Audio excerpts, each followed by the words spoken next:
we move to the 29th gate, the abysmal, the deep within the deep. This is a wonderful channel, this 2946. It's a nice juxtaposition to have the 46 pushing upward and the 29, the abysmal, at the other end. They're quite a polarity.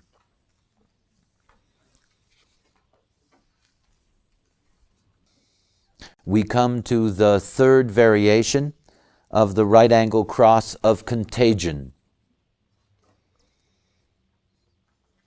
And you can see that by the time you come up with an answer, the next test in the evolutionary process is whether or not that answer can be contagious. Will that answer catch on?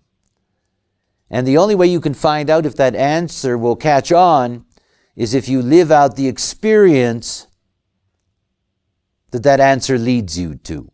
This is not logical, after all. It's not about, this is what happens. You have people who hear an answer, and the logical person will continue logically with that answer and will try to experiment with it and test it and verify it. And the abstract person will not wait for the scientific evidence. They'll just jump in and say, well, let's try it now. You hear about medications for cancer as an example, possibilities that are taking place in research. Now, everybody has to wait for the experimentation to take place in order for the validity of that particular medicine to be recognized to truly be of value. But abstract people would just jump in there and take it themselves in the moment, whether they die or not, for the experience. So here, moving to the 29, answers often lead to just plain experiential stuff without getting experimented with. So you got this new medicine and you got somebody who experiences that medicine, and that it happens to turn out to be positive for them, and there are other factors at work. The fact that they've experienced it, they say, look, I took it, it's okay for me, why does everybody else have to wait? If the pressure in the collective becomes so strong, then the medicine gets released because of experience instead of experiment. They may find out through experimentation that the long-term results, or the whatever the case may be deeply detrimental to those people taking the medication. But the experiential people do not wait. And yet this is a pattern in our genetics. It's a pattern in our genetics for people to jump from an answer and go directly into the experience. What to do? The deep within the deep. Persistence, despite difficulties, has its inevitable rewards. The 29th gate is a beautiful gate. That is, it is beautiful in the sense that it provides the generative energy. This is a generating channel. It provides the generative energy to make the commitment to life. Mystically, the 29th gate is one of the 5 gates of the death sequence. Don't ask me the rest. And it is when the 29th gate does not make a commitment that the being dies. So the 29th gate is very magical. It says yes to life. It says yes to experience. But it's not aware. Can I borrow your life? Yes. Can I fuck you up? Yes. Can I take your wife? Yes.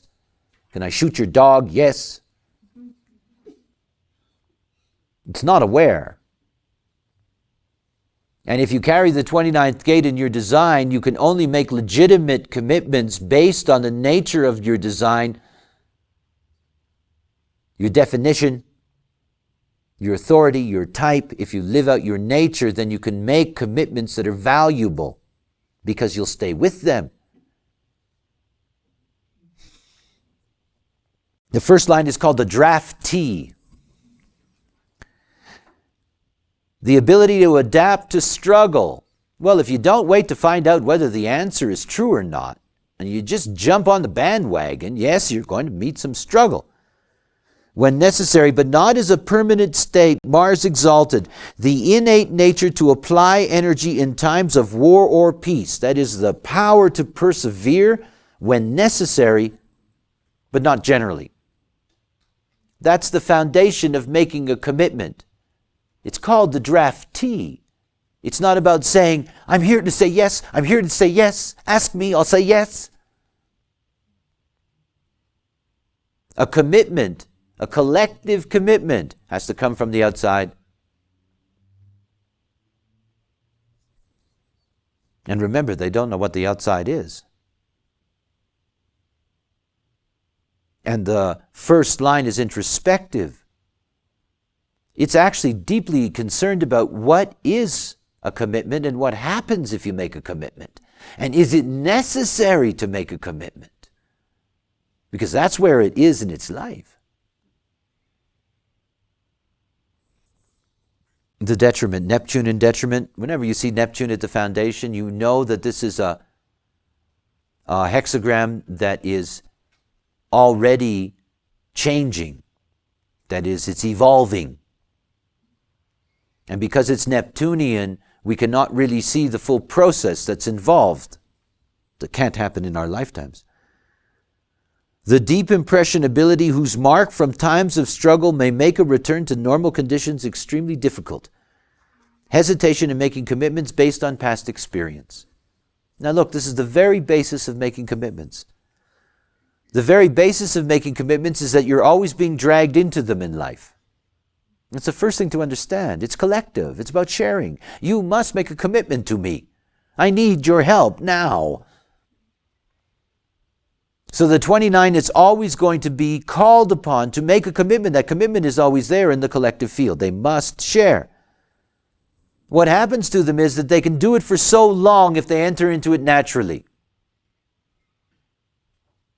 On the other hand, what happens so often, almost everyone that I've ever experienced who has the 29th gate has been burnt so badly in making commitments. And then they become resistant. And this isn't healthy either. Again, if you live out your nature, the commitment will be correct. Anyone who carries this gate is designed to make commitments. It's necessary for them to fulfill themselves and others in the collective process, but as themselves. Otherwise, it's chaos and pain. Because the other end of this channel is the 46th gate, and this is the gate of the body. And this is the gate of the body that is the lead gate for the house that contains all the splenic gates. That if you don't enter into commitment properly, you do damage to your physical body and health. There are so many 29s, who kill themselves through kindness, who exhaust themselves through commitment. Because if it's not correct, it puts incredible pressure on the body. The 46th gate is the gate of the love of the body, and on the immune system. The second line, assessment. The 29-2 is somebody who does not make commitments unless they're called upon. The second line, after all. They don't even know that making a commitment to things is necessary. They don't know that. They have to learn that life will demand of them, because they carry that genetic material, life will demand of them that they make commitments. And they will be called upon to make commitments. Persistence tempered by caution. The sun exalted. The power of sustainment as a guiding light. And this is a great key to understand what it is to enter into things correctly. You see, the abstract process requires a complete surrendered commitment to experience in order to reach a point of reflection and awareness later. And that can only take place when sustainment, when the energy is there to stay with the commitment. You know, if you're a sacral being, a generator with a defined sacral in the 29th gate, and you make a commitment with your throat, it isn't going to work. And so you're going to have to leave that commitment at some point, break promises at some point. It's the sustainment that gives the commitment its value. In other words, the fact that you like being in the experience, that you feel good physically and your energy in the experience is what's important. And you can only have that when you enter as your true self. Venus in detriment, a tendency to overcautiousness when persistence is perceived as adding to rather than ending disharmony. That is caution in saying yes, where perseverance leads to disharmony. These are people who say yes, who make a commitment and won't quit. And it causes all kinds of problems for other people.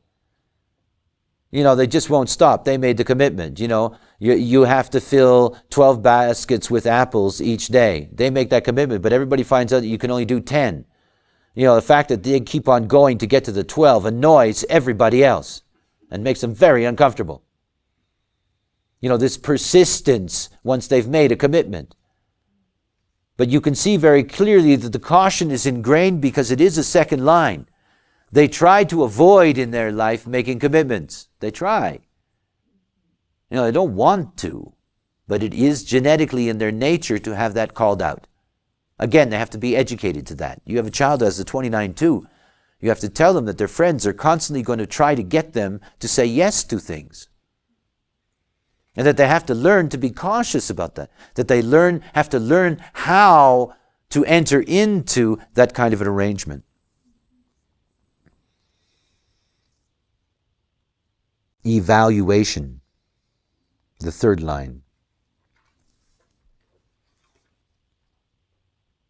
By the very nature of what a third line represents, the martyr, the anarchist, after all, the bonds made and broken, the trial and error, that you see right away that a 29-3 can get into a lot of trouble in the sense that it's easy to make the commitment,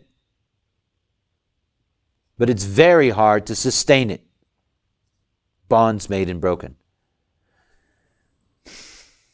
When the 29 lower trigram makes a commitment to itself, it's at its best. That's so important to understand. And yet in making commitments to themselves, they're perceived as being selfish by the collective that wants them to share. But it's very important that the orientation of commitment is commitment to themselves, to their own personal destiny. And so here in the third line, evaluation, it is one of the most enlightened of third lines. In this context, properly assessed in action. And look at this Mars. You never see a Mars like this anywhere. It says, despite the urge and cost of inaction, the knowledge that it's sometimes better to fight another day. This is a very special third line. And it is this Mars in this position that says, I know that I can't succeed until then. Now, that process, this is an introduction line. Oh, that doesn't mean that happens right away. It takes years and years and years of banging your head. It takes years of people saying, why did you quit on me? You have to go through that whole process until you finally can get to that point. That you learn that you don't have to make the commitment. That there are conditions for you, and those conditions are your design. Jupiter in detriment, a preference for withdrawal in principle with little regard for effect. The Mars has the power to wait, but the Jupiter is the inability to make commitments, the power of caution. And again, because it's an introductory line, they have to come to that. They get to the point where they say, no, I'm not going to try to make a commitment to anybody because it's not going to work. I'm sick of this. That's okay. Of course it's okay. The fourth line. Think about the nature of this cross. The cross is the cross of contagion. Making a commitment is one of the most contagious things in the world. It's contagious. You know, you get these real estate hustlers, you know, and they bring 40 people into a room and they show pictures of some exotic place and God knows where you can get your condo and whatever. And there's 2 or 3 people in the room who are going to be plants. And you know, at the end of this presentation, when they talk about signing up to take this trip to go there, that, you know, one of these people said, I'll do that. And they come up there with their, you know, with their partner and they stand there and make chit chat and fill out the paper. And slowly somebody else will stand up. And to make a commitment is something that requires a great deal of abstract bravery. That is the madness of the abstract to try any experience. You know, they jump up and say, all right, and it's contagious. And it's so important to understand that. So the caution in the 29 is something that is of value because it's a value not just for them, but collectively. They're often seen as anti-collective forces, and they're not. They're not at all. In many ways, by not making a commitment, they're removing a certain kind of contagion from the life force, which may be of advantage to those people who would otherwise follow that.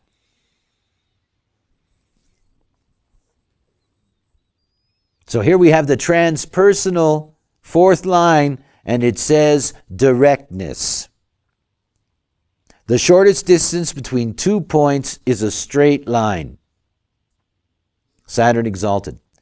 The wisdom to use the simplest and most direct approach to solve difficulties. That is, the power to commit oneself to the simplest and most direct process. And these are people who can really say no. You know, of all the 6 variations of this gate of saying yes, the fourth line knows how to say no.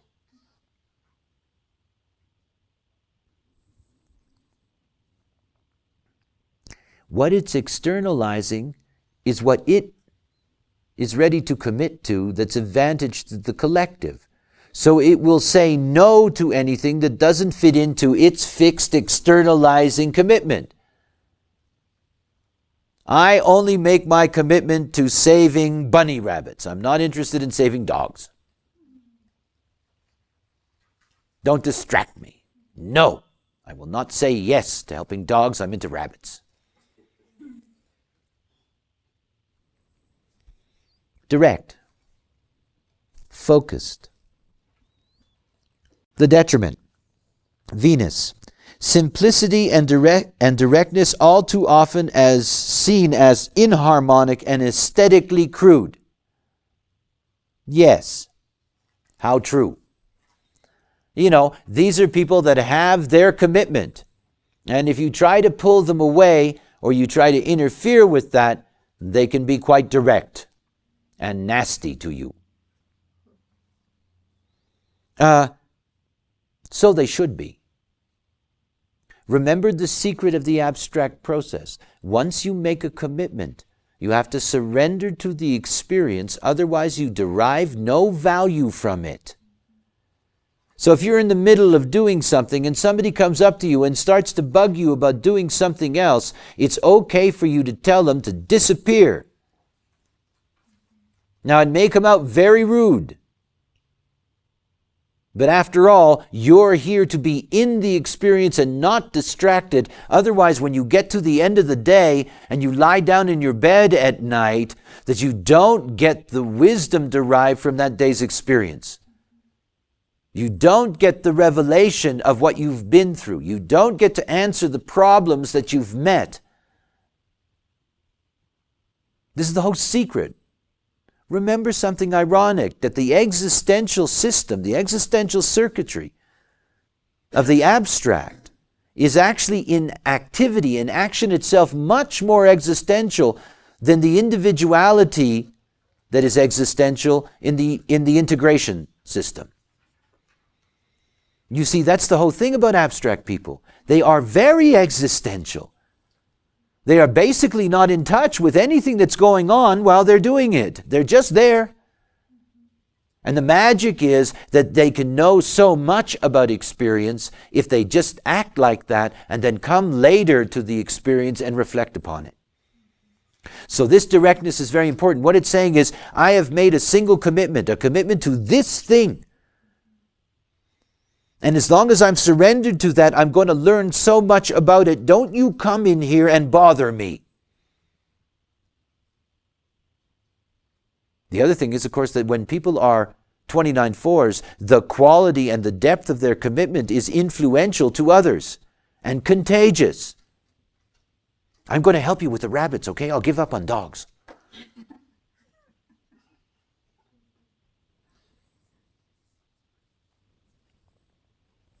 The last 7 minutes and 30 seconds of the fourth line, you get to the change of the designed sun-earth in the cross, and the 8 and the 14 go away, and the 20 and the 34 appear.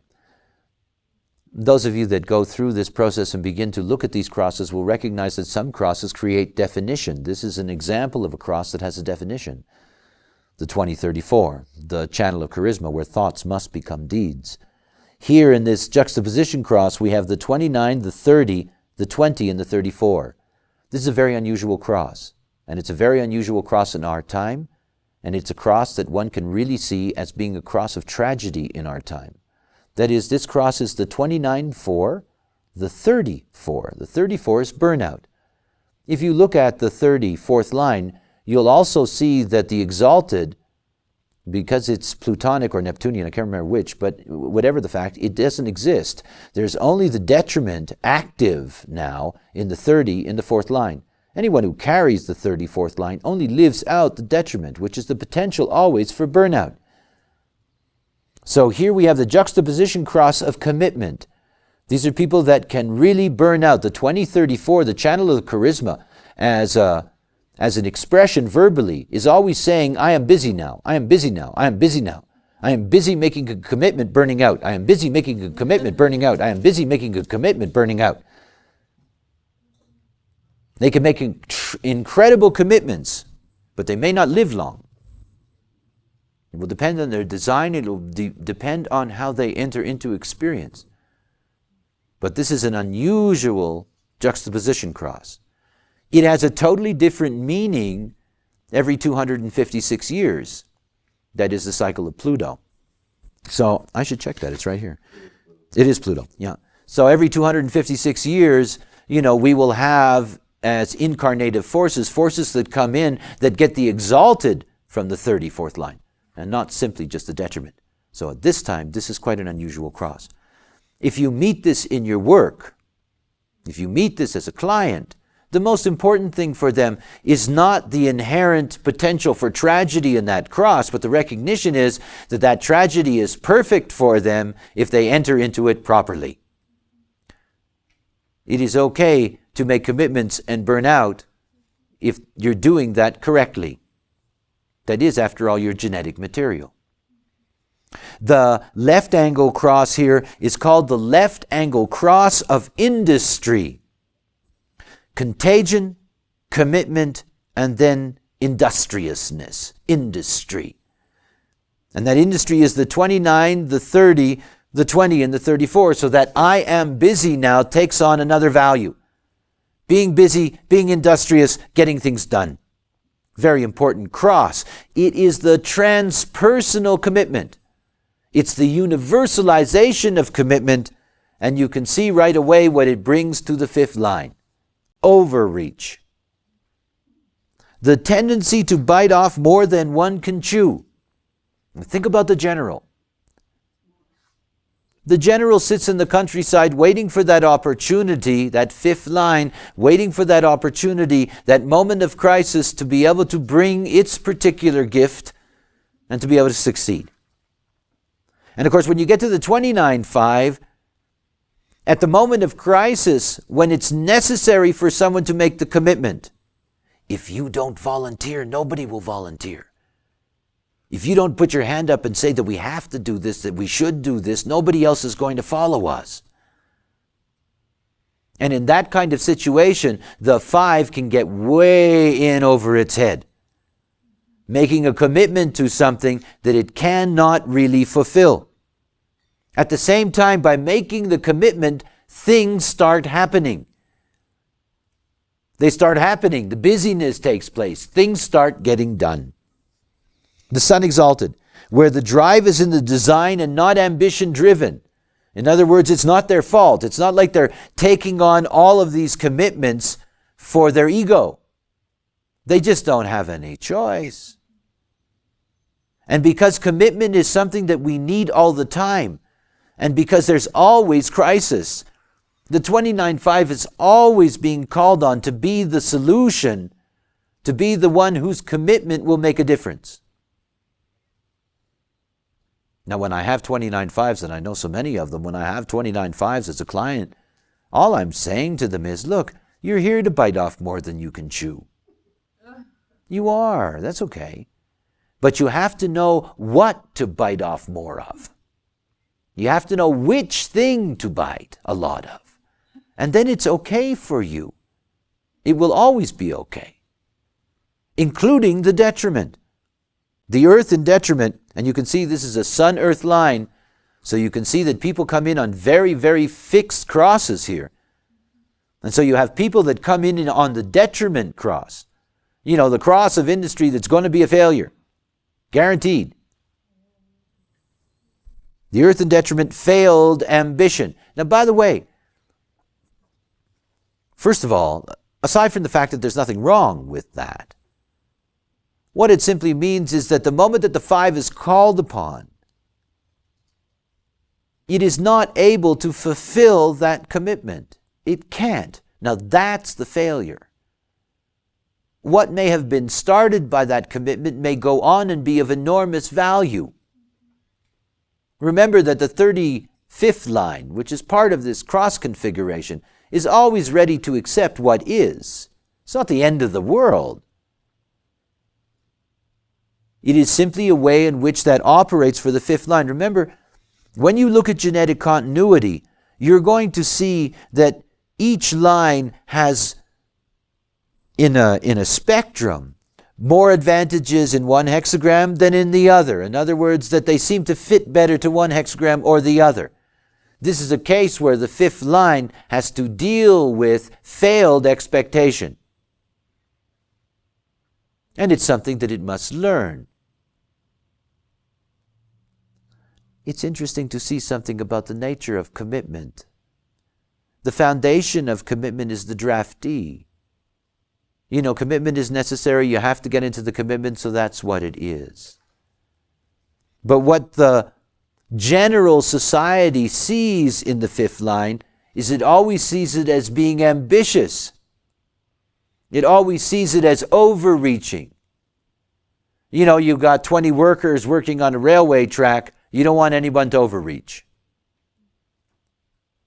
You don't want somebody to make a bigger commitment. It makes everybody look bad. Everybody gets annoyed.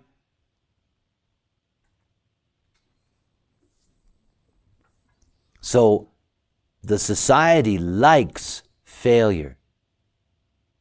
They like to see people crash. They like to see the mighty fall.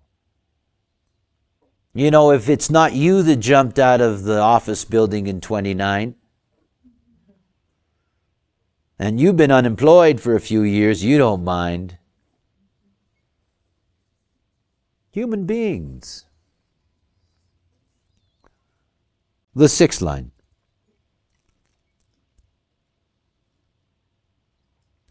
It's such a nice line, eh? Confusion. The state that exists when momentum outstrips awareness. Now remember the nature of 6 lines. They really live out the burnout, the burning of their fingers early in their life. 29-6 going to make a lot of commitments early in life. I'll do that, I'll do that, I'll do that, I'll do that, on and on and on. And of course what happens with that is that the momentum outstrips awareness. Now understand something. That means that they can actually fulfill all of that. It's just they don't know what the hell they're doing. They make all of these commitments and they can actually handle all of that, but they don't know what they're doing and it makes them feel very uncomfortable, so they quit and they go up on the hill. It's not that they cannot, it's not the 5th line. This is not about overreaching and failing. This is about the capacity to really be able to make commitments, but there's so many commitments that you lose connection to the value of those commitments. And you don't then get the opportunity to reflect on them. Mars exalted, driving blind, and given Mars's energy and determination, often blind luck. You got all these things going in the fire and you're trying to control all of that. And you can be lucky and be able to hold all of that together. Exhausted too. Everybody who carries the 29, everybody who carries it, knows the risk of saying yes to things. Everyone who carries that. The more aware you are of how the mechanism works, the more clear you can become. That's all. It's not about, it's like talking about the emotional system. We're mechanics. That is, we are able to see the mechanical nature of things. That's all. That's all. It's a mechanical process. And the moment we accept that mechanical process, we can see it for what it is and we can live with it. We just can. Jupiter in detriment, a tendency and confusion to withdraw rather than accept the condition and continue to persevere, the power and confusion to caution rather than saying yes. And of course, they're always pulled on. It's very, very hard for the 29-6 to be left alone on the hill. It's very hard. And what they end up doing is in order to avoid coming down from the hill, they use their 6 gift to point out who can be industrious. Johnny will say yes. What, you broke? You need some money? Harry has some money. They just pointed out,